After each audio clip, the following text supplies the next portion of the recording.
नमस्कार मु सुरेंद्र गुरुजी आज विज्ञान कैलेंस रे समस्त को हार्दिक अभिनंदन एवं शुभेच्छा। आज आम विज्ञान धातु एवं अधातुर रासायनिक धर्म विषय पढ़ा। तो रासायनिक धर्म प्रथमे देखा जे रासायनिक धर्मटा कौन। रासायनिक धर्म जदि कहवा भिन्न भिन्न पदार्थ सह से पदार्थटीर प्रतिक्रिया को एक निर्दिष्ट पदार्थ कौन कहवा रासायनिक धर्म बोली कहवा। यदि उदाहरण यदि नेबा आमे यदि फेरिक ऑक्साइड हो पारे अन्य प्रतिक्रिया भी हो पारे। तो एठारे गोटे मो परीक्षा हिसाब से गोटे आयरन ऑक्साइड को मो आयरन को लेकिन गोटे रासायनिक प्रतिक्रिया किपरि होछि आमे देखिबा जे आमे देखि थाउ घर मानकरे साइकेल हो पारे किंबा लोहा जिनिस हो पारे जदि घरर पछपटे जदि पड़ी थाए किंबा आमे बहुत दिन पर्यंत रखि थाउ कौन हुए किछि दिन किंबा किछि मास पर से कौन हुए कलंकी खाई जाते। जानिछ कलंकी खाई जाते ते कलंकी खाइला किपरि कलंकी खाइला। तो लुहा एक धातु वस्तुटी मन कर लुहा ही लुहाटी धातु तेणु से लुहारे कौन होला जलीय अंश बा जलटा कौन होला प्रतिक्रिया कला जल सहित से प्रतिक्रिया कला एवं से प्रतिक्रिया फल से कौन हो गला रस्ट हो गला बा कलंकी हो गला बोली कहबा। तुम जदि निजे जदि जानवर अच्छी आम जदि लुहा खुंटी देखीचु छोट छोट लुहा खुंटी आम जदि लुहा खुंटी नुआटे आनिबा आउ कौन कर पानी रे भिजे देकी गोटे कागज रे तुम 7-8 दिन पर्यंत रखी दियो देखिबो से लुहा कंटाटी कौन हो कलंकी खाई जाए। आउ जो नुआ कंटाटी जदि तुम चिपुड़ी कर जदि रखिथिबो से सेमिति को सेमिति थिबो। तो दीठी रे पार्थक्य कौन है कि प्रथम लुहा कंटाटी कौन है से जल सहित प्रतिक्रिया होइथिबा द्वारा से कलंकी हो गला। द्वितीय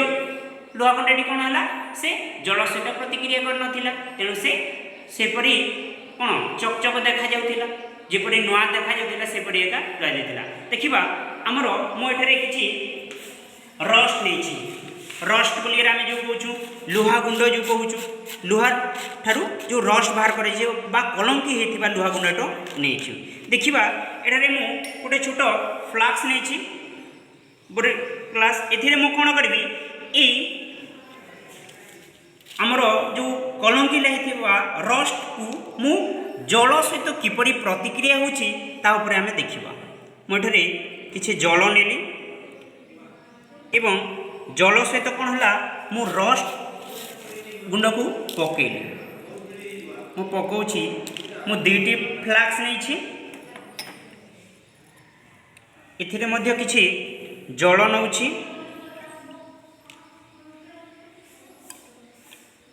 एवं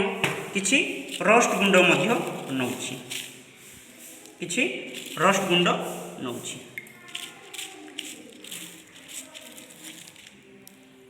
किछि समय पर्यंत आम मिलैकी रखी देथिबा से कौन परिवर्तन देखा जिवो आम 2-3 स्टैंड रे मु रखी दउछि।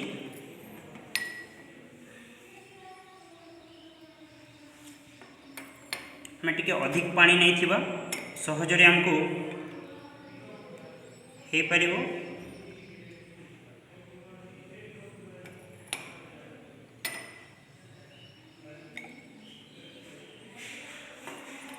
तो एथर आम देखा जे प्रथमे ऑक्सीजन माने कौन अम्लजान वायु जोटा कहूँ केतेक धातु ऑक्सीजन सह प्रतिक्रिया करी ऑक्साइड सृष्टि करती ताहले एठारे गोटे शब्द आसिला ऑक्साइड माने माने करो एठारे Fe+O2 माने Fe2O3 Fe2 जदि कहबा तो फेरिक ऑक्साइड सेमिति आम जदि अन्य प्रकार जदि मौलिक नेबा ताहले से मध्य हो पारिबो S+O2 सल्फर सहित SO2। तो ये एठारे O जो रहिला एठारे ऑक्साइडटा सृष्टि हैला कोन सृष्टि हैला ऑक्साइडटा सृष्टि हैला। तेणु एठारे मु गोटे उदाहरण नेछि लुहा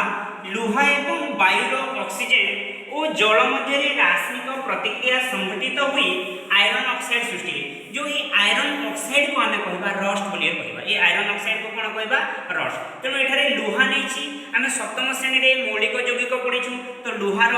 नाम फेरम हिसाब Fe+ वायु माने कौन ऑक्सीजन तो एठारे वायु Fe+O2 पुणी कौन सहित प्रतिक्रिया कला जल सहित एठारे प्रतिक्रिया हेले प्रत्येक समय रे प्लस सिंबल हुए तो Fe+O2 प्लस H2O से कौन देव Fe2O3 कौन हम Fe2 केवल Fe अर्थ होछि लुहा किंतु Fe2O3 हे गले कौन कहबा ताको आयरन ऑक्साइड बा तार अन्य नाम भी अछि फेरिक ऑक्साइड बोली कहि परिबा आयरन ऑक्साइड बा फेरिक ऑक्साइड बोली कहि परिबा तेणु एठारे कौन होछि Fe को Fe देखो से एथिरे O दुईटा अछि O एठारे 3 हला O2 + O एटा केते आसिला 3 एठारे Fe तो आमे जदि 2 जदि हला H2O टा कोन हबो से गैस आकार रे उड़ी जाय तेणु H टा रहु नै तेणु एथिरे पुणी आ जानिबा रस्ट ओ जल रस्ट माने कि Fe2O3 पुणी रस्ट ओ जल मध्य रे रासायनिक प्रतिक्रिया संघटित होई फेरिक हाइड्रोक्साइड नाम मध्य क्षार सृष्टि एठारे O रहिला ये अम्लीय आ एठारे जदि O रहिथिबा माने क्षारीय होछि नु एठारे क्षारीय सृष्टि होछि देखिबा केमिति क्षारीय सृष्टि होछि आमे अम्ल ओ क्षार विषय रे आगरे जानिछु अम्ल ओ क्षार परिवर्तन हेबा पे कोन निया जाउतिला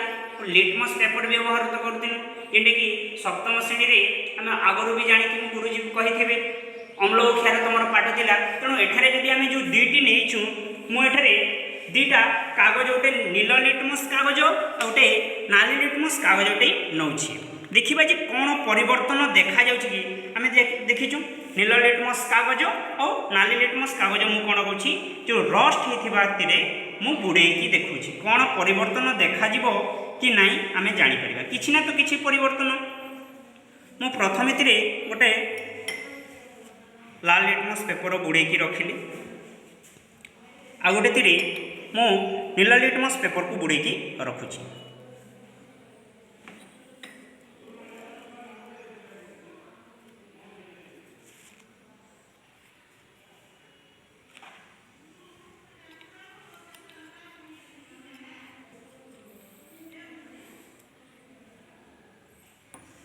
किछि समय रखिला पर किछि परिवर्तन देखा जिवो कि नहीं से तार रंग रे किछि परिवर्तन आसीबो कि आसीबो नाही आमे जानि परिबा किछि समय हला परे से रस सहित किछि प्रतिक्रिया घटुछि कि नाही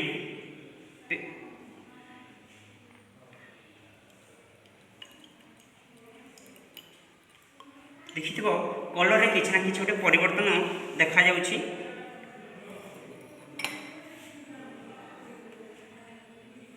के बेसी पानी अछि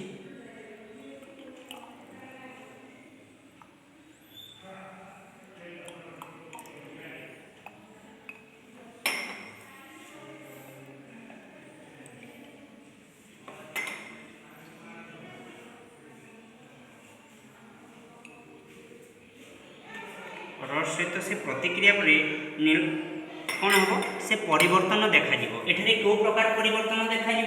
हेले से रस नामक क्षारटा कौन हम संघटित फेरिक हाइड्रोक्साइड सहित जो सृष्टि हो माने Fe2O3 है आयरन ऑक्साइड प्लस जल सहित से प्रतिक्रिया करी कौन हम FeOH होल जेटा कि हमको समतुल कला समय रे 2FeOH होल 2 बाहरिबो आमे जोटा कि आमे जानु जे कौन से जलीय द्रवण रे यदि लाल लिटमस पेपर यदि बुड़ाई दिया जिवो से कौन हेबो मिश्रणटी क्षारीय हो जाए आगर भी जानिछु जे लाल लिटमस को बुड़ाई जदि दिया जिवो से क्षारीय हो जिवो एवं नील लिटमस पेपर को जदि बुड़ाई दिया जिवो से एक अम्लीय हो जिवो आ गोटे भी जानिछु जे उभय लिटमस को जदि देई जिबा से नॉर्मल हो जाए तेणु एठारे हमर ए परिवर्तन देखा जाउछि कि नै देखो किछि ना किछि परिवर्तन रे आसुछि कि नै आसुछि नील लिटमस पेपर और लाल लिटमस पेपर रे कोन होछि किछि ना किछि परिवर्तन देखा जाउछि क्लास मान करे क्लियर देखा जाता भाव रे देखो लाल लिटमस पेपर केमिति रंग परिवर्तन होछि आ नील लिटमस पेपर तार रंग किपरि परिवर्तन होछि आमे देखि परिबा तेणु ए परीक्षा द्वारा आमे किछि सिखिनु जे कोन प्रत्येक समय रे कोन होछि धातव ऑक्साइड गुडी को क्षारीय होछि एवं अधातव ऑक्साइड गुडी को अम्लीय होछि बिना नै जानि पारे।